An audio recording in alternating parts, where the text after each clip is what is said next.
Hello and welcome. I'm today going to show you this Dreamer living van, 90,000 euros, 636 centimeters. It is a bit on the expensive side as vehicles go, and let's have a look inside. So first things first, see up there, you can tell that that's a bed, a drop down bed, and that as the chairs here don't drop down as well, we've got an idea of how far down it will drop. Walking into the vehicle, steps out, let's come in slowly, and here we will find we have got a sink, and up here we've got a, I can't put this in, there we go, 2 burners. I like this way of doing things. Italian company can, lots of light in here, isn't there? That from that point of view, I think it's really good. Let's see if this is open. It is. And now there's a central locking here. I went into a vehicle a little earlier and the central locking was broken. Sorry. And this one isn't working. You know why? I think they've taken the electric bit out. Anyway, I can understand that. Having had one broken today or yesterday, that makes sense. Here we've got a fridge. Let's see if I can open it. Oh, it's a bit tight, that.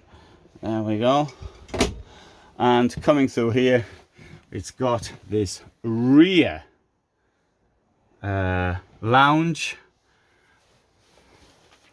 I think though, just looking at it from here, I think the windows could be a bit bigger.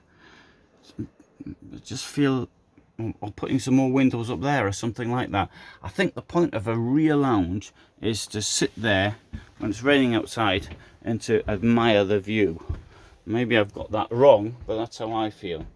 I mean, for a camper van, this is a very nice rear lounge. In the door down here, we've got the table. The leg will be hidden somewhere. And note also, it's contoured. So that also, I think, is an extra plus feature about it. It does have this large skylight. I think I need to see this outdoors to get a fully, a better appreciation of it. It's, I mean, they've got the television up there. Yeah, I think if I were in here and it was raining outside, I think I'd want more window. But anyway, what do other people think? Maybe I'm not getting the right feel of it in here. Over there, it's got one of these pouches. These pouches cost next to nothing for the manufacturers to put in, but they're extremely useful, particularly if it's at night time. You can put your hearing aid, you can put your glasses or whatever else you might take to bed with you. You can even charge your telephone up and something like that. Of course, you're going to need a power pack to do it with. Here we have got the toilet. Let's see if I can open the whole thing up. Oops. See, that goes down there like that, something like that. Sorry, not quite like that. Oh, it's supposed to fit in here. There we go. There's the toilet. And here on this side, we've got, there's the shower. There's a seat in there, it's currently getting washed. I'll take it out so you can see. In there, got one drainage point. We've got a sort of a non-slip surface. And if you wanted to have a shower, you'd probably want to take this part out as well. Let's push this over gently to one side. And that's that.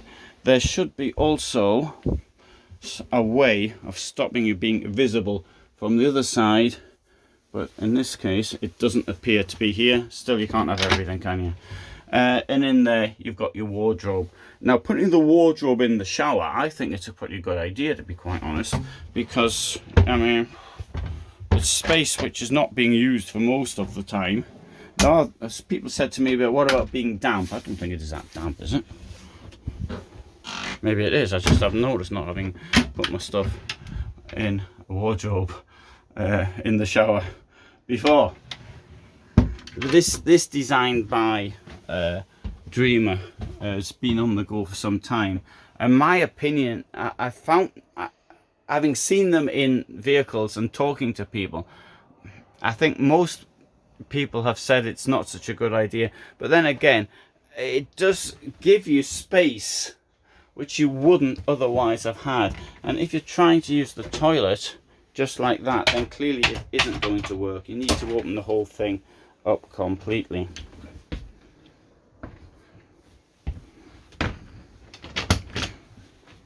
So let's come down. See, now you see the bed here. I'm not going to drop the bed down in view of the risk of breaking something. Storage next to the bed. Up here you've got the charging point, the USB charging point. You've got a big window.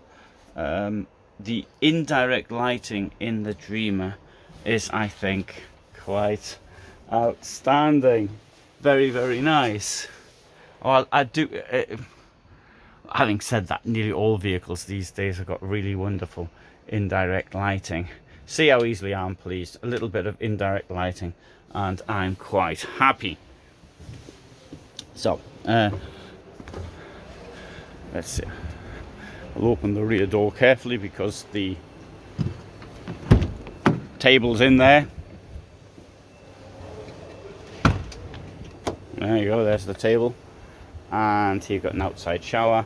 You've got this, I can't call it a double floor, or can I call it a double floor? But that's a place for storing things there.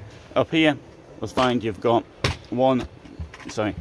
there's the gas goes in there. The heating is via diesel, so that is for the cooking only. It will last some time, I think, anyway. It depends how often you keep it on, of course. More storage there. And a plug. There's several plugs around. Storage under the chairs as well. Lights come on and off by touching them, which I shall demonstrate. No, I'll turn it on, turn one off. And good. Close the door. There's windows in the door. There's a blind. This one comes up as well, but you open it up so the mosquito net is very useful. Skylight in the roof. I think I mentioned that. Good. So there you have it. Dreamer living van, 90,000 euros. I'll be the first to admit that that's quite a lot of money. Oops, what's on now? Why isn't this closing? Oh no, it's not reason. And so, I hope you found that interesting. I upload every day at 21:15. It's the largest collection of motorhomes and campervans on YouTube. It's interesting, this type of thing. You can also see this in previous years, what previous incarnations of this vehicle are or were, and because that might be particularly useful if you get a deal where you can get an older model, a previous year's model, because there's plenty of them floating around. And so do you really need the most recent model? And so you can see what they look like and get a discount. Alternatively, you might even find a used model from, say, 6 or 7 years ago, and then you can see what it looked like when it was new, as well as the price. Thanks for watching.